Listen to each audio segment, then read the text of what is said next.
5 dicas para você liderar os seus jovens com mais excelência. Se você chegou nesse vídeo é porque provavelmente você já liderou, quis liderar, está liderando algum grupo de jovens. Eu tenho dicas bem preciosas para te passar aqui de todos esses anos de experiência que eu tenho em liderar jovens. Acontece que desde que eu me lembro por crente, eu já trabalhei com liderança. Já trabalhei liderando grupos pequenos, já cuidei de liderança de grupos de jovens de congregação, que são as igrejas menores, né? Já liderei o grupo de jovens da igreja sede aqui do meu ministério e hoje atuo como líder regional. Ou seja, eu estou liderando os líderes de jovens. Então, além de estar diretamente com os jovens, nós fornecemos suporte para os líderes de jovens. E com essa experiência, eu aprendi algumas coisas. E com elas, reúnem-se aí muitas dicas sobre como liderar jovens. Aí eu separei 5 que eu quero deixar para você aqui, eu tenho certeza que vai te ajudar muito. Dica número 1, seja comunicativo.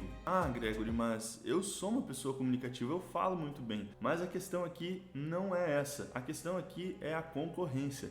Você está concorrendo diretamente com a internet, com o TikTok, com o Instagram, com os influencers das redes sociais dos seus jovens. Acontece que hoje a nossa moeda mais preciosa é o tempo de atenção e essas pessoas elas são muito boas em prender a atenção dos teus jovens. Se você não souber como prender a atenção deles e como chegar no coração deles, que dos discipulados ou das células ou das reuniões que você tiver com ele, vai ser só mais um tempo que ele está ali para se divertir com os amigos dele. Provavelmente você já teve essa impressão. Os meus jovens só vêm para a igreja porque eles querem ter um tempo com os amigos dele. Quem sabe o problema seja que você não está conseguindo capturar a atenção dele. Então você precisa ser mais comunicativo. Uma forma de você conseguir ser mais comunicativo é entender aquilo que eles gostam. A Bíblia não deve ser atualizada, mas a nossa forma de expor as escrituras para que chegue aos corações deles, ela precisa estar em constante evolução. Ou seja, nós precisamos nos comunicar de acordo com a forma que eles vão conseguir nos entender. Pense que se você for pregar em um culto da terceira idade da sua igreja, você não pode usar a mesma linguagem e falar da mesma forma que você for pregar para um culto de jovens, porque em algum momento vai haver um conflito de comunicações. Dica número 2, você precisa entender o seu jovem. Acontece muito disso, dos líderes nos dizerem: mas eles são muito mimados, eles não respeitam os pais. Na minha época era diferente. Se fizesse isso pro meu pai, ou se eu falasse daquela forma com o meu professor. Realmente, da sua época talvez seja muito diferente. Mas você tem que entender que eles não estão na sua época. Os tempos mudam, as pessoas mudam, os comportamentos mudam e eles não foram ensinados da forma que você foi ensinado. Eles não estavam introduzidos na sociedade que você estava introduzido. Muito provavelmente os seus jovens, eles são nascidos do ano 2000 para cá. E como você bem sabe, as coisas mudam muito com o tempo. Eu tenho uma filha pequena e com certeza a forma que eu crio a minha filha é muito diferente da forma que o meu avô criava o meu pai.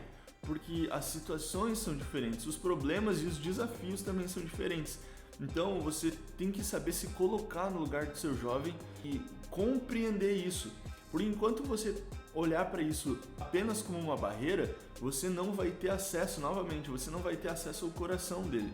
Já que ele não é burro nem nada, vai perceber que você não entende ele. E se um jovem não se sente entendido, compreendido por alguém, obviamente ele não vai querer compartilhar do seu coração àquela pessoa, porque ele não vai entregar a confiança dele a você. Então, precisa entender o lado do seu jovem, tá bom? Não precisa concordar. E nós não devemos ser coniventes com o pecado, mas você precisa entender o lado dele e entender que ele vem de um outro tempo e uma outra geração. Dica número 3, conheça o mundo dele. Não tem nenhum problema se você souber os nomes dos influencers ou das influencers que os seus jovens seguem. Na verdade, esse é um grande passo para você, é um baita ponto que você ganha.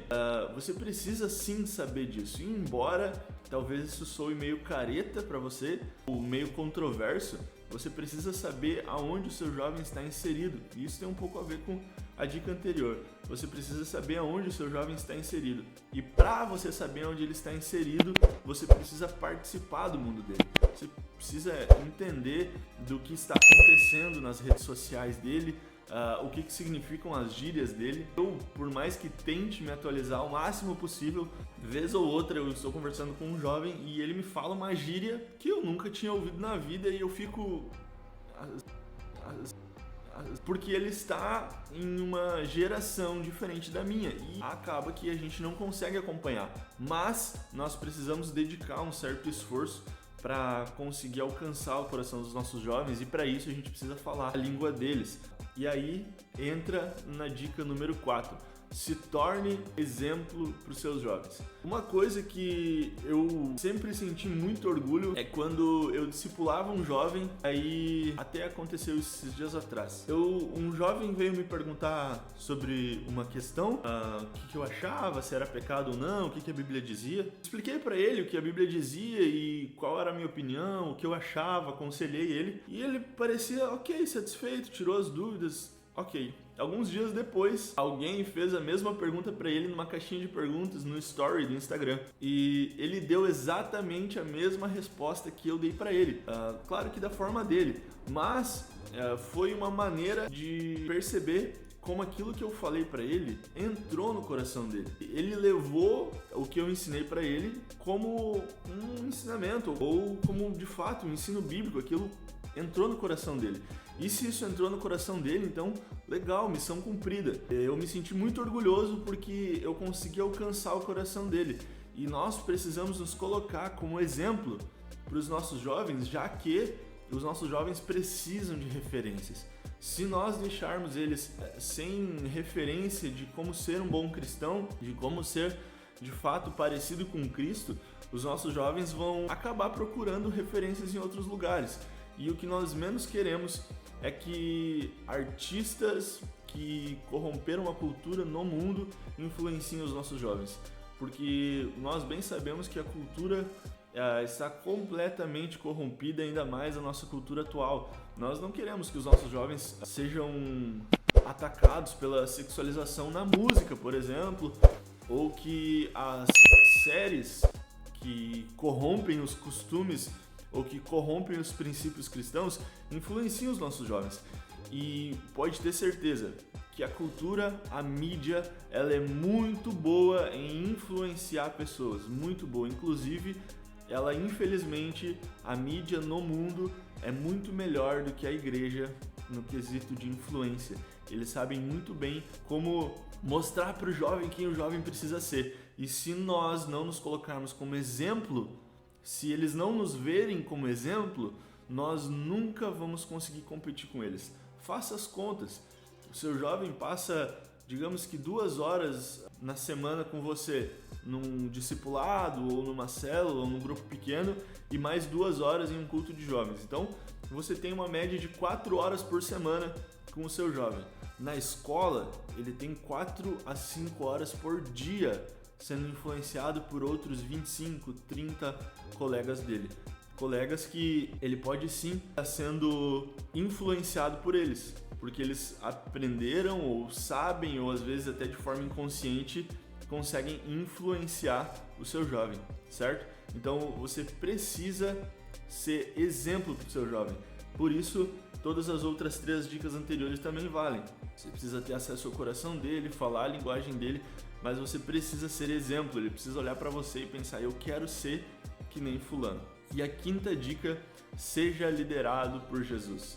Se você manter acesa a paixão da liderança com os olhos fitos em Jesus, com certeza você vai conseguir fazer aquilo que o Senhor te designou. Uma coisa que eu sempre friso para os meus líderes, que eles não estão aqui em vão. Eles não foram colocados na liderança porque não tinha ninguém para ser colocado. Eles não foram colocados na liderança porque precisava colocar alguém e eles entraram como tapa-furo. Não foi por isso. Eles foram colocados na liderança porque eles foram chamados para serem líderes. Não é em vão que eles estão na liderança. Eles não estão ali por um acaso ou porque não tinha outro. Eles estão ali porque Deus os chamou para serem líderes, porque Deus os comissionou a isso e porque Deus deu talento, dom, habilidades para eles. Só que nada disso também pode servir de subterfúgio para a gente se acostumar. E se Deus me colocou aqui é porque Ele quer eu aqui do meu jeito e eu não preciso treinar, eu não preciso estudar de forma nenhuma. Se Deus te colocou aí é porque Ele te chamou para ser líder e você precisa aperfeiçoar isso.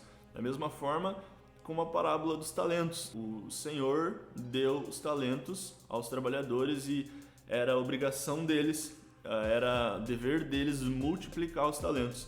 Então você não pode ficar parado. Jesus sempre liderou enfatizando o reino. Tudo que você fizer tem que começar e terminar em Jesus. Se você for fazer um evangelismo, os jovens têm que estar conscientes de que o evangelismo é para que outras pessoas sejam livres das garras do inferno e possam ser libertos para o reino da maravilhosa luz que é Cristo. Os seus jovens, se você for fazer um culto de jovens, então que os seus jovens eles trabalhem para produzir esse culto e entendam que o culto é uma maneira de evangelizar, de discipular outros jovens. O culto de jovens, além de servir os seus jovens, aqueles que estão servindo também precisam ter a consciência de que eles estão ali por amor a outras vidas, por amor a outras almas, certo? Então tudo que você fizer precisa ter um propósito enraizado e esse propósito sempre começa em Jesus e termina em Jesus. Se nós trabalharmos de outra forma, nós estamos fadados ao fracasso. Então você precisa mostrar para o seu jovem que tudo que ele faz tem que ser olhando para Jesus para começar e olhando para Jesus para terminar, certo? A gente tem o exemplo de Paulo, que discipula Timóteo. Nós temos acesso a 2 cartas na Bíblia, que é Paulo discipulando Timóteo, e lá ele dá muitas dicas, muitas formas, maneiras e coisas preciosíssimas que nós podemos usar para discipular nossos jovens. Nós podemos nos colocar tanto no lugar de Timóteo, sendo discipulados por pessoas mais velhas, mais experientes, como Paulo discipula Timóteo, e também nos colocarmos no lugar de Paulo e ver aquilo, analisar aquilo que ele está ensinando, que ele está promovendo a Timóteo como um ensino. O que é que Paulo está ensinando Timóteo? Coisas valiosas para um líder, para um pastor de igreja e, no nosso caso, para um líder de jovens, e coisas que nós podemos promover aos nossos jovens. Eu acho que esse vídeo mereceu o seu like, então por favor, não saia daqui sem se inscrever aqui no canal e deixar um joinha, tá certo? Se você está vendo isso no Instagram, corre lá pro YouTube que o vídeo está completo lá, tá bom? Deus abençoe vocês e até uma próxima.